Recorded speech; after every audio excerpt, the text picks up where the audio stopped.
Hello, my name is Mark Borkowski. I'm a graduate student at Boise State University in the Educational Technology program. This website and video is the culmination of the master's program. When I started the program in the fall of 2009, I was working as an adjunct instructor at ITT and a part-time computer trainer at the Idaho Transportation Department.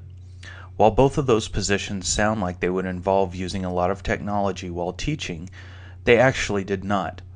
Outside of regular Windows-based PCs that were used for the labs, there was very little additional technology.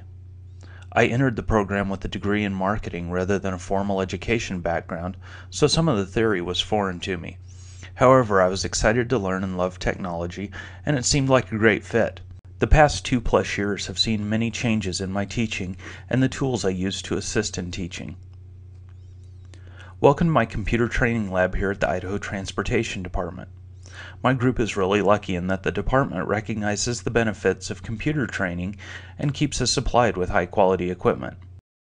We have made some improvements that I have helped drive over the past 2 years. The first is controlling the classroom computers. In the past, we would have to go to each computer to install files or software and other things that were very time-consuming. Recently, we implemented Insight from Phoronix. With Insight, we are able to control every aspect of the classroom from the instructor computer. Here I can blank the screen so that students will pay attention to the lecture, take control of individual machines, share student screens to the entire class, and at the end of the day shut the entire classroom down with a couple of clicks. We've even taken this one step further in trying to cut the cord.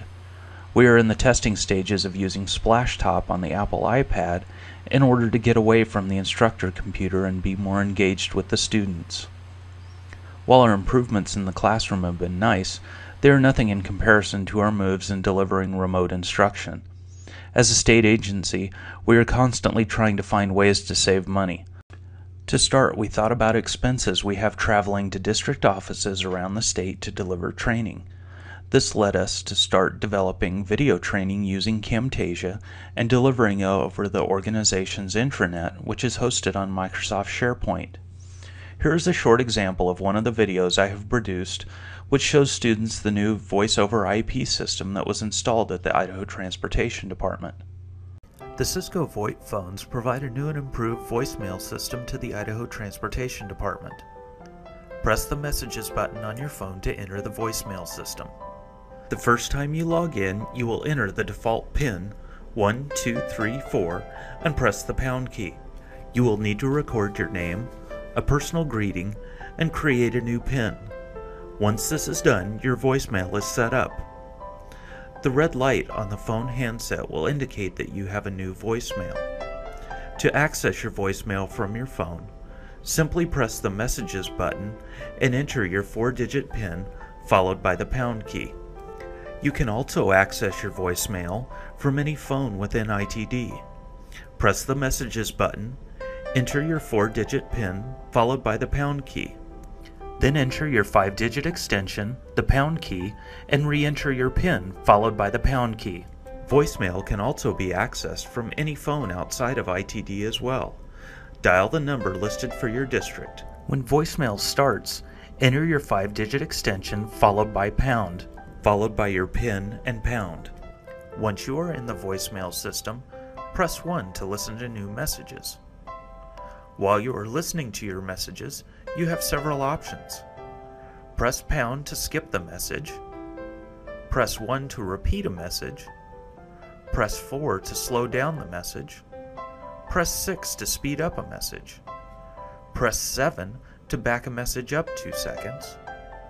Press 8 to pause and then again to unpause. Press 9 to skip forward in 2-second increments. Once you are done listening to your messages, press 2 to save the message, or press 3 to delete the message. You can also press 5 and follow the prompts to forward a message. Finally, to change your personal greetings, press the Messages button, followed by your PIN and the pound key. Press 4 for setup options. Press 1 to change greetings. Press 1 to change the main greeting. Once you have recorded the new greeting, press pound to save it.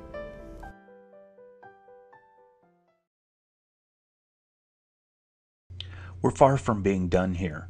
While these videos have been great for subjects that we can show as a demo, we need more interactivity in our classes. Therefore, we are in the process of trying to replace our outdated, clunky LMS for Meridian Knowledge Solutions. I'm personally leaning towards Moodle after seeing the alternatives, mainly for its Active Directory integration and ability to use SCORM-compliant files.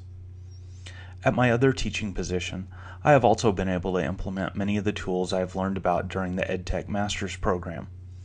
First off, I now require all of my students to install and use Dropbox on their computers. I used to have students show up to class every week and say that they left their flash drive at home or their printer ran out of ink. Requiring Dropbox has resulted in more assignments being turned in on time and fewer lost assignments. I have also suggested that all of my students install Zotero to assist in research and proper citations on their papers. Instances of accidental plagiarism have been greatly reduced. In the past, I was sending dozens of emails a week to students about missed assignments and class notes.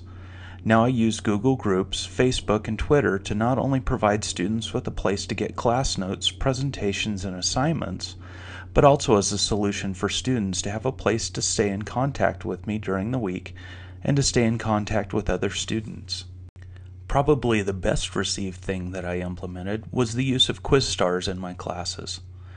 I was at a point where I was grading 75 plus quizzes each week, and it was encompassing all of my out-of-class time. So I moved all of the quizzes from paper versions to electronic versions on QuizStar. I loved it because I just needed to record the grades rather than grading and recording. The students love it because they get immediate feedback upon completion of their quiz. They now no longer have to wait a week or two to find out the grade they earned on their quiz. The students also seem more comfortable with taking quizzes on their computers or phones as opposed to written exams. The other advantage was allowing students who were absent the ability to take the quiz remotely outside of class. This was and continues to be a huge success.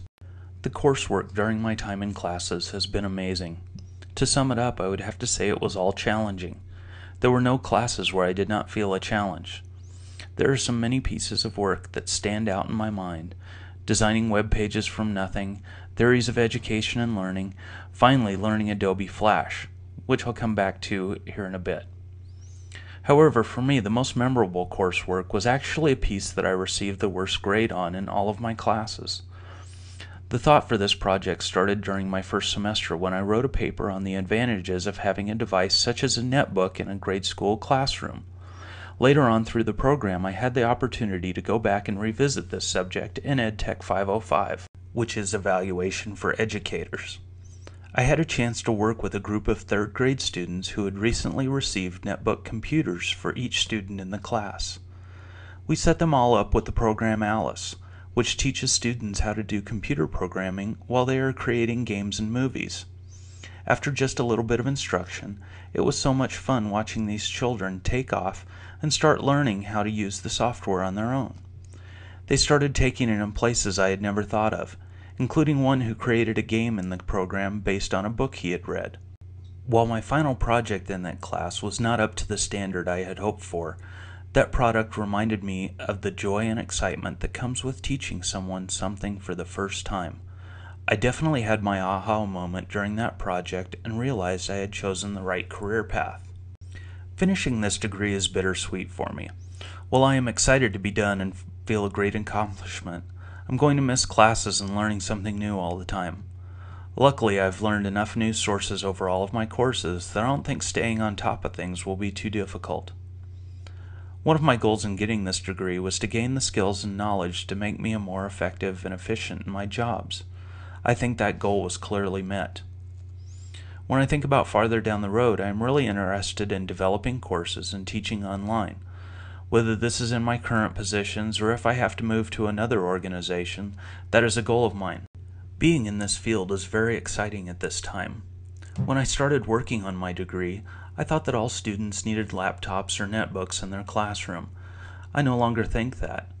During my time in school, the Game Changer was released. That piece of equipment is, of course, the iPad. I think more than any other piece of technology, the iPad will change education as we currently know it.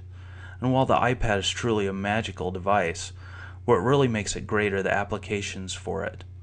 Whether it is my 9-year-old son standing in the yard learning about the constellations using StarWalk, my 6-year-old daughter learning to read and do math using MathBoard and SightWords, or virtually visiting national parks using the National Geographic apps, the iPad is now the essential tool that I have with me everywhere for information, communication, and yes, even education.